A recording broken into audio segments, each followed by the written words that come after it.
उनके रंग का रहस्य। अक्सर चित्रों में कृष्ण को नीले रंग का दिखाया जाता है, लेकिन असल में उनका रंग मेघ श्याम था। इसका अर्थ है बादलों जैसा गहरा काला रंग, जिसमें एक दिव्य चमक थी। उनकी आभा ऑरा इतनी प्रभावशाली थी कि देखने वाले को वो नीले रंग की प्रतीत होती थी। 2. वो एक महान प्रबंधन गुरु, मैनेजमेंट गुरु थे।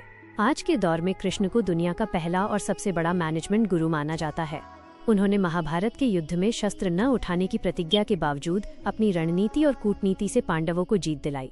भगवद गीता स्वयं में आत्म प्रबंधन का सबसे बड़ा ग्रंथ है। 3. कभी न मुरझाने वाली मुस्कान। कृष्ण के जीवन में कष्टों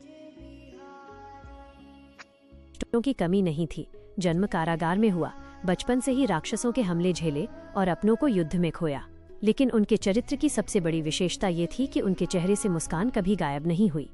वे स्थित प्रज्ञ, अटल रहने वाले का जीवंत उदाहरण थे। 4. उनकी बांसुरी और राधा का प्रेम। कहते हैं कि जब कृष्ण वृंदावन छोड़कर मथुरा गए तो उन्होंने अपनी प्रिय बांसुरी राधा को दे दी थी। उसके बाद उन्होंने फिर कभी बांसुरी नहीं बजाई। राधा और कृष्ण का प्रेम भौतिक नहीं, बल्कि आत्मा का परमात्मा से मिलन माना जाता है। 5. भगवान कृष्ण के नाम। कृष्ण के 108 नाम प्रसिद्ध हैं और हर नाम के पीछे एक कहानी है। जैसे ऋषिकेश, इंद्रियों के स्वामी, पार्थ सारथी, अर्जुन के रथ के सारथी, रणछोड़, जब वे जरासंध के विरुद्ध युद्ध भूमि छोड़कर चले गए थे, ये कायरता नहीं बल्कि रणनीति थी।